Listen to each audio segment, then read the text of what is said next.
Sepanjang kurang lebih 1.200 km, garis pantai selatan Pulau Jawa dikenal memiliki karakter ombak tinggi.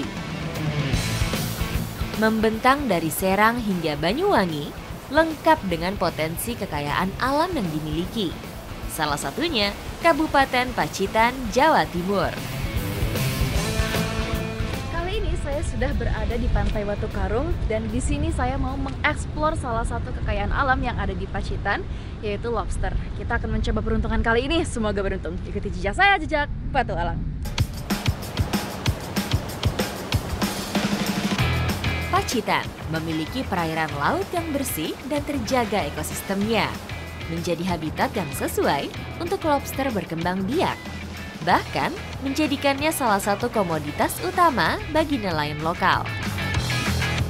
Jadi cara menangkap lobster di sini itu dengan menggunakan jaring, dan jaringnya direntangkan seperti ini.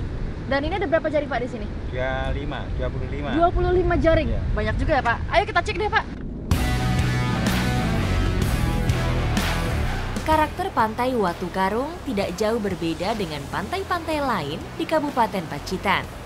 Ombak dan arus yang kuat, serta substrat dasar laut yang beragam. Pak, ada sebelah sini Pak. Dapat kita.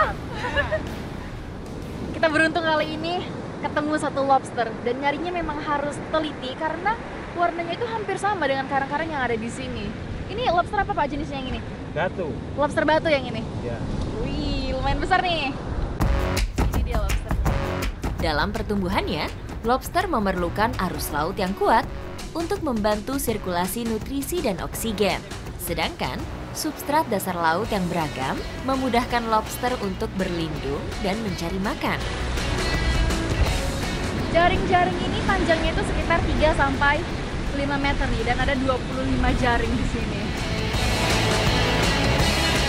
Jaring dipilih sebagai alat tangkap yang paling sesuai karena dengan ukuran jaring yang panjang akan semakin mempersempit ruang gerak lobster. Ini sulitnya mencari lobster di sini, harus hati-hati karena walaupun sudah surut, ombaknya masih lumayan besar di sini. Jadi harus bisa hati-hati. Kondisi pantai Watu Karung yang memiliki banyak karang tidak membuat saya dan Pak Sutri patah semangat.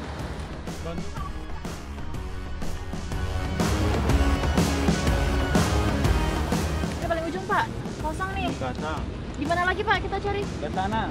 Oh, ada jaring lagi di sebelah sana. Ada juga. Tapi ombaknya lumayan gede tuh Pak. Ya, lumayan gede. Jadi kita ke sana aja. Ya. Oke, kita mau mencari di sebelah sana karena katanya lobsternya itu lebih banyak kalau di bagian dekat-dekat batu karang yang besar. Semakin besar ukuran batu karang, biasanya menjadi lokasi ideal bagi lobster bersarang. Pegangan Pak, kenceng banget ombaknya Pak. Seru banget ini.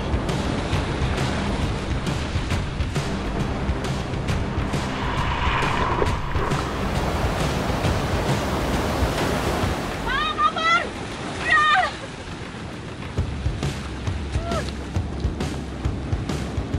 Wah, parah ini ombaknya gede banget. Jadi saya harus kabur, nggak bisa diem di situ karena saya dalam posisi jongkok, jadi nggak bisa pegangan. Soalnya dapat lobster satu, tapi nggak apa-apa walaupun ombaknya besar, tidak sia-sia. Pak, masukin lagi Pak.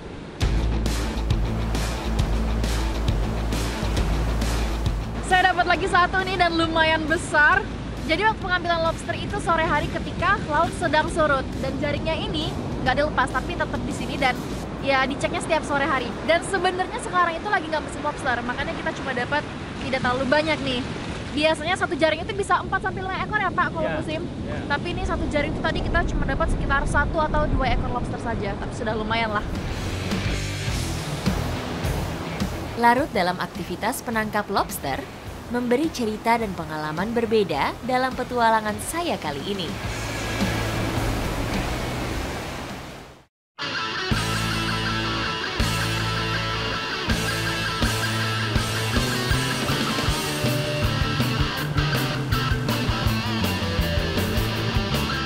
Memang paling nikmat itu menikmati olahan makanan hasil tangkapan sendiri. Kali ini saya mau mengolah lobster yang barusan saya tangkap untuk menemani sore saya.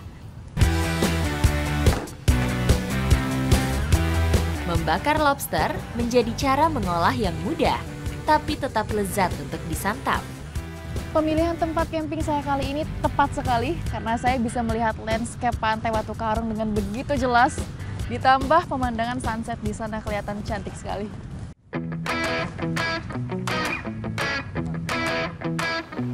Perubahan warna pada kulit hewan bercapit ini menjadi tanda tingkat kematangannya. Tetesan air daging lobster semakin membuat saya tidak sabar untuk menyantapnya.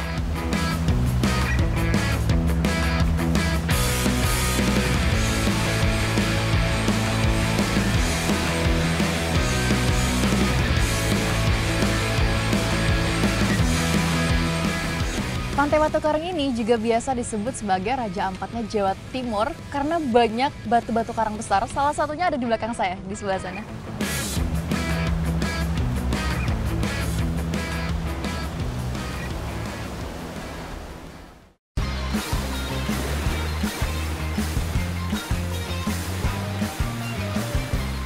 Cara menikmati pagi yang paling indah itu adalah dengan camping, terus kemudian terbangun dengan view seperti ini.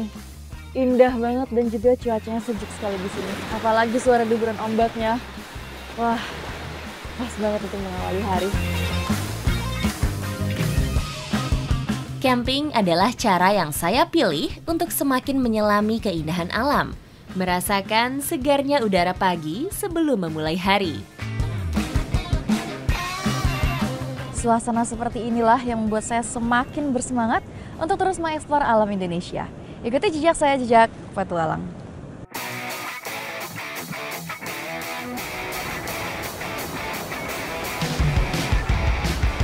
Petualangan saya di Raja Ampatnya Jawa Timur tetap berlanjut. Menjawab rasa keingintahuan tentang potensi Watu Karung, tidak hanya pesisir pantai, tapi juga kehidupan masyarakatnya.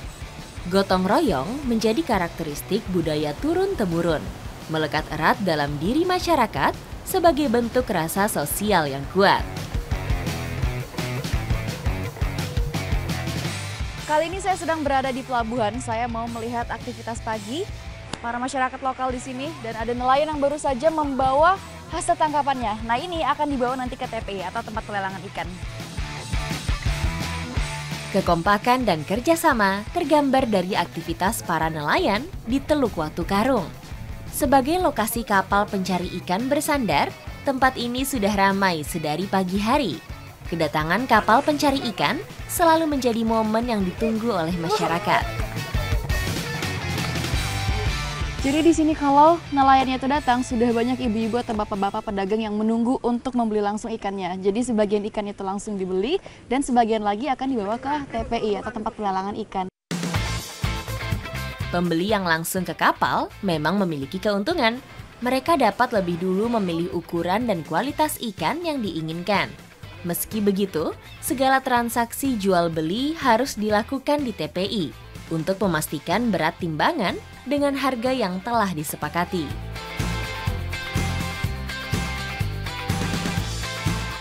$80 kilo diangkut berdua ternyata berat sekali. Memang ini urusan laki-laki saja yang lebih kuat nih daripada perempuan. Jika cuaca bagus, para nelayan Watu Karung bisa membawa ratusan kilo ikan. Begitu ikan dari nelayan sampai di TPI, ini langsung ditimbang per boxnya sekitar 35 kg dan ini nanti akan dibawa ke kota, ke sekitaran Pulau Jawa. Ada beberapa macam pembeli di tempat pelelangan ikan Watu Karung. Dua di antaranya adalah pembeli dalam jumlah kecil dan pembeli dalam jumlah besar. Pembeli kecil biasanya akan menjual kembali ikan-ikan yang mereka beli ke pasar sekitar Watu Karung. Sedangkan pembeli dalam jumlah besar biasanya menjual ikan ke tempat-tempat makan dan pasar di luar kota Pacitan. Di TPI ini ada dua jenis ikan. Yang pertama ada tongkol dan juga ada ikan layur. Tapi yang paling banyak tongkol karena sekarang lagi musimnya nih. Kedua jenis ikan ini memang merupakan komoditas hasil laut yang cukup menguntungkan. Ikan layur dan ikan tongkol termasuk jenis ikan yang banyak digemari masyarakat. Populasinya yang melimpah menjadi berkah bagi nelayan di pesisir selatan Kabupaten Pacitan.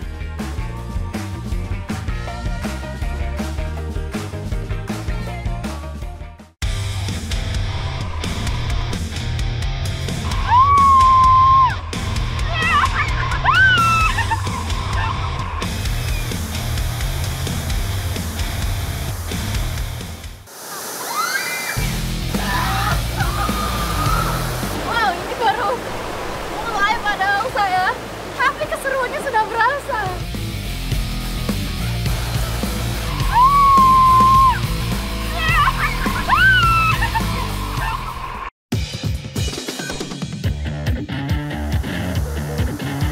Kurang lengkap rasanya jika saya tidak menguji adrenalin di kota 1000 mata air, Jawa Tengah.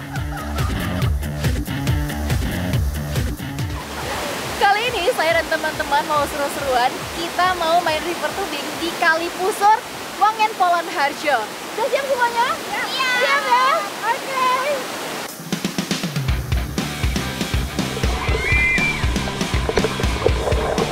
Bendungan dengan ketinggian 10 meter ini kami pilih sebagai aksi pembuka.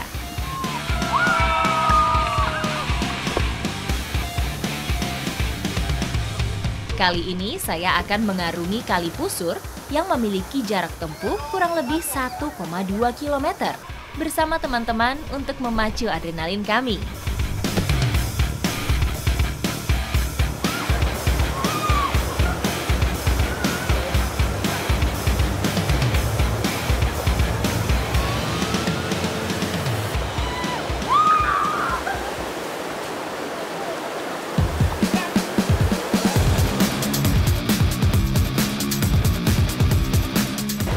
Jalan sekitar 5 meter karena nggak bisa menggunakan ban lewat spot yang itu. Di bawahnya ada batu besar, jadi bahaya kalau kita turun menggunakan ban. Derasnya air Sungai Pusur inilah yang dimanfaatkan sebagai medannya.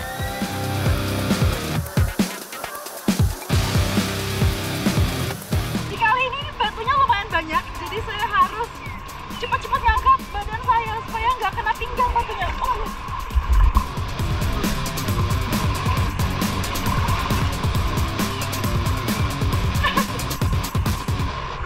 Harus hati-hati karena di pinggirannya ini banyak bambu, jadi kalau terlalu ke pinggir itu kepala saya bisa kena ranting-rantingnya. Jadi harus bisa mengatur supaya bannya ini arahnya tetap di tengah sungai. Waduh. Batu-batuan yang membuat arus menjadi beriak membuat seru perjalanan tubing saya. Di kali ini ada beberapa spot yang arusnya itu lumayan deras, tapi ada juga beberapa spot yang arusnya itu tenang. Wow.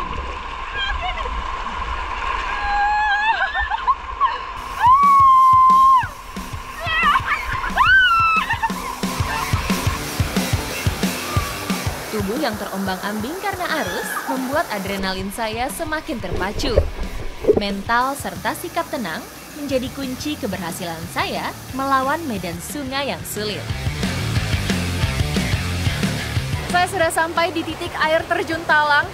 Jadi ini ada talang bekas peninggalan sejarah Belanda yang dipakai untuk irigasi. Dan air terjunnya ini ketinggiannya sekitar 3 meter dengan kedalaman 4-5 meter. Dan saya mau meluncur menggunakan ban.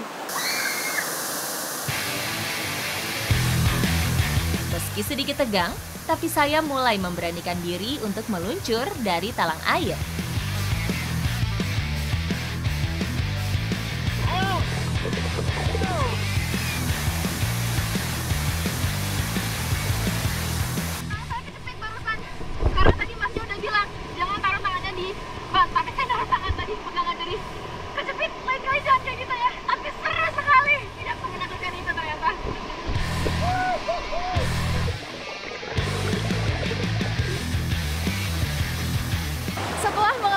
Sepanjang 1,2 km, akhirnya permainan river tubing saya sudah selesai. Sekarang waktunya saya dan teman-teman untuk menikmati kali ini. Kita mau lompat. Udah siap belum? Udah siap! Saya hitung ya! 1, 2, 3.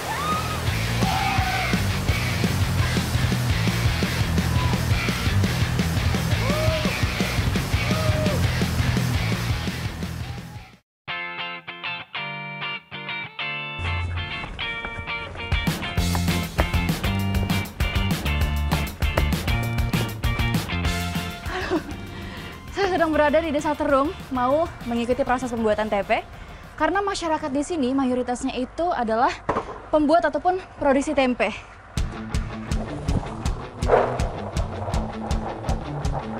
Pengrajin tempe di Desa Terung, Magetan, Jawa Timur menggeluti pembuatan tempe secara turun-menurun. Produksi makanan yang terbuat dari fermentasi kedelai ini terus berkembang dari hari ke hari. Ini adalah biji kacang kedelai yang sudah direbus. Setelah direbus, ini harus digiling dulu dengan tujuan untuk memisahkan bijinya dari kulit arinya. Kedelai dicuci berkali-kali untuk menghindari munculnya rasa asam yang dapat mengurangi kualitas tempe. Ini dicuci supaya kulitnya terlepas ya, Bu, dari bijinya. Udah bersih ya ini.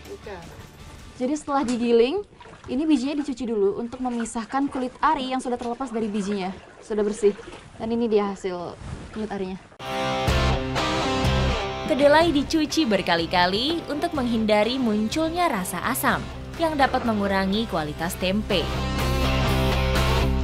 Nah ini setelah biji kacang kedelainya sudah bersih, akan direndam semalaman, lalu kemudian direbus. Bu, ini udah dicuci. Kedelai direndam selama 12 jam agar tempe yang dihasilkan berkualitas bagus.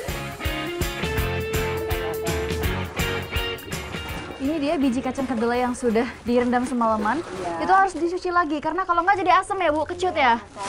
Jadi harus dicuci. Ini, Bu, kita cuci lagi. Oh iya.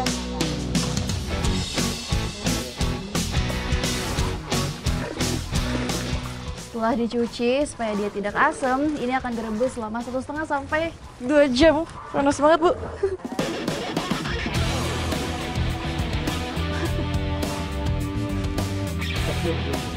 Sekarang kita lagi proses peragian. Jadi setelah biji kacang kedelainya ini diangin-anginkan dan sudah dalam kondisi dingin, baru boleh ditaburkan ragi. Nah, terus kalau ini sudah apa? Kepiur ya, Pak? Kepiur. Kalau dia sudah nggak lengket, berarti raginya sudah cukup. Karena kalau terlalu banyak bisa pahit rasanya. Proses pemberian ragi bertujuan untuk memancing pertumbuhan bakteri baik dalam proses fermentasi.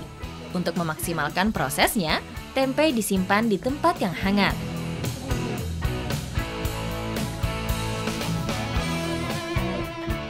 Kacang kedelai ini akan difermentasi selama 4 hari hingga menjadi tempe, baru dia siap dipasarkan. Dan juga biasanya dipakai untuk membuat gunungan pada acara Bumi Merti ya, Bu? Iya. Atau bersih desa di Desa Terung ini.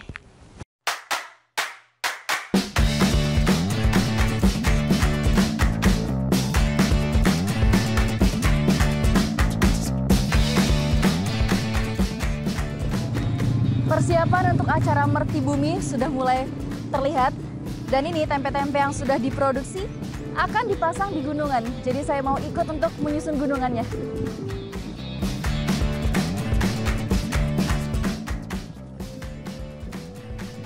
Semangat dan kekompakan warga sudah terlihat pada saat persiapan. Karena memang Desa Terung ini mayoritasnya itu memproduksi tempe, jadi isi gunungannya pun adalah tempe. Totalnya ada berapa, Bu, ini? 350, sekitar 400. Sekitar 300 sampai 400 tempe yang akan dipasang di gunungan nanti. Yuk.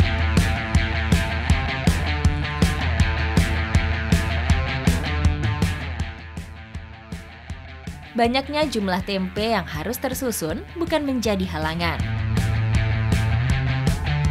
Gunungan ini tingginya sekitar 3 meter. Dan ternyata lumayan susah juga ini masangnya. Waduh, tempenya banyak yang lepas-lepas juga. Ini padahal saya sudah pakai tangga, tapi harus butuh usaha yang lebih lagi untuk masang ini. Karena lumayan jauh nih jarak tangga saya sama si gunungannya ini. Dalam tradisi Jawa, gunungan dianggap sebagai lambang kemakmuran. Bentuknya yang mengerucut ke atas menyimbolkan rasa syukur dan kedekatan manusia dengan Sang Pencipta. Tempe-tempe yang dipakai untuk gunungan ini semuanya adalah hasil sumbangan dari warga di Desa Terung ini. Tak hanya disusun menjadi gunungan, tapi tempe ini nantinya juga akan dikreasikan setiap RT untuk dibawa ke acara besok dan juga dilombakan.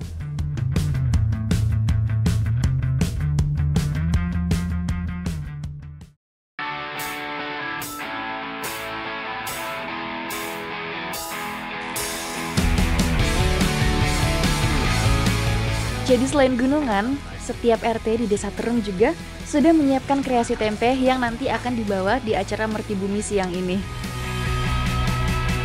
Antusias warga Desa Terung sungguh terlihat dari kreativitasnya dalam membuat kreasi tempe.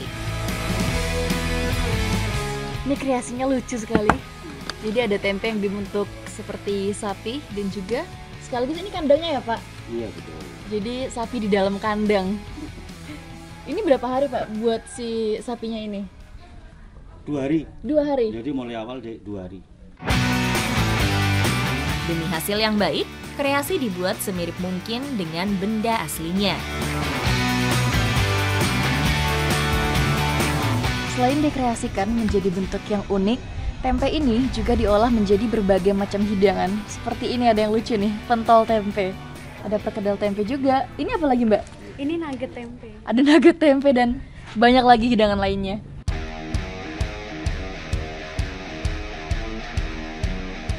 Jadi kreasi ini dari atas sampai bawah itu semuanya serba tempe. Jumlah produksi yang melimpah membuat kami tidak kekurangan bahan untuk berkreasi.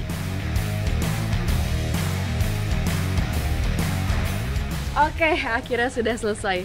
Tradisi seperti inilah yang biasanya menjadi kerinduan untuk mereka-mereka yang merantau di luar kota. Dan inilah yang menjadi identitas Indonesia.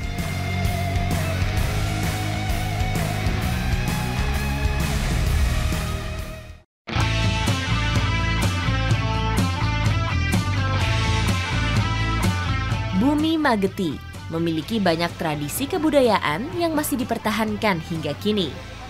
Festival tempe dari Desa Terung merupakan salah satu budaya turun-menurun yang tetap lestari.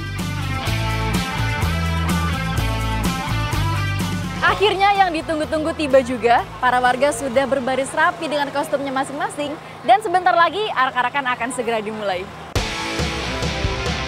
Bulan Suro dipilih menjadi waktu yang tepat untuk acara kirap Festival Tempe. Dalam kalender Jawa, bulan Suro adalah bulan pertama yang dianggap sebagai bulan yang sakral dan penuh makna spiritual. Kreasi tempe yang dibawa di acara arak-arakan Merti Bumi ini berbagai macam. Mulai dari yang mentah sampai yang sudah diolah semuanya ada.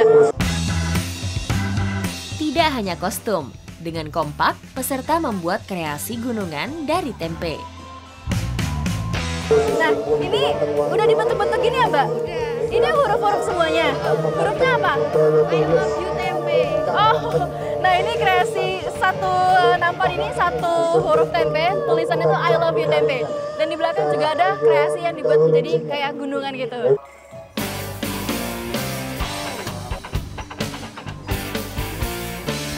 Selain bentuk syukur, menggelar tradisi di bulan Suro dianggap sebagai pembersih diri, menghormati leluhur, dan menghindari malapetaka atau tolak bala.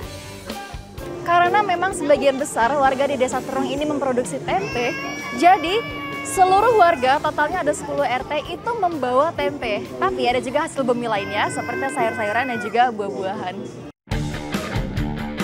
Lapangan Desa Terung yang biasa digunakan untuk sarana olahraga ini berubah menjadi pusat acara. Gunungan tempe dilombakan sebagai bentuk apresiasi untuk kekompakan dan kreativitas peserta. Ini dia yang paling menarik perhatian saya, kreasi tempe dari RT 4. Ada tempe jumbo di sini. Ini ukurannya berapa, Pak? 10 kilo, Pak. 10 kilo beratnya? Wow, 10 kilo. Rebutan gunungan memang selalu menjadi daya tarik. Sebentar lagi kita akan masuk acara puncak, yaitu perebutan gunungan tempe.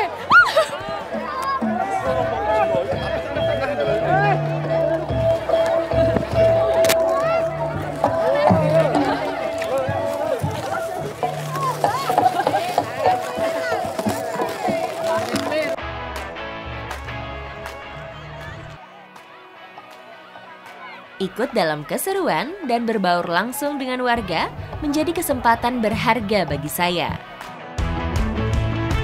Saya dapat lumayan banyak dan ini beragam. Ada yang panjang, ada tempe mendoan, sama ada keripik tempenya juga. Walaupun saya kelewatan gunungan gunungan yang besar, tapi nggak apa-apa, saya berhasil dapetin kreasi gunungan yang ini.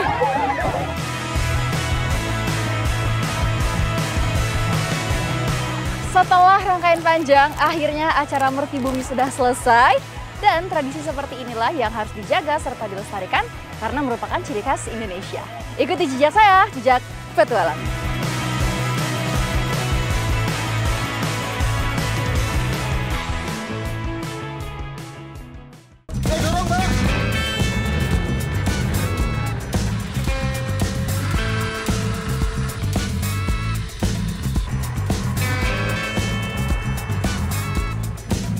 Oke Mbak, udah cukup Mbak.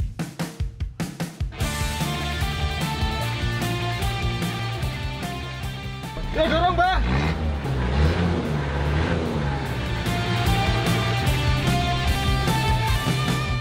Mas, kenapa Mas mobilnya Mas? Itu banyak selip, nggak bisa naik Mbak. Perlengkapan yang terdapat di mobil camper van cukup memadai untuk dapat membantu evakuasi kendaraan lain. Winch sudah aktif. Saya menggunakan remote untuk mengulur seling baja. Yaudah, Masnya masuk mobil, saya tarik ya.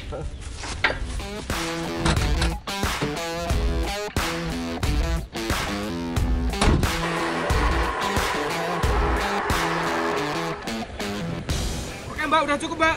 Oke.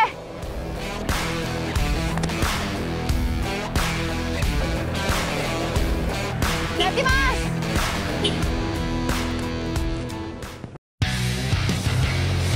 Selesai sudah petualangan saya hari ini. Potensi alam serta kearifan lokal yang terjaga harus terus dilestarikan agar generasi berikutnya juga bisa menikmati keindahan alam kita ini.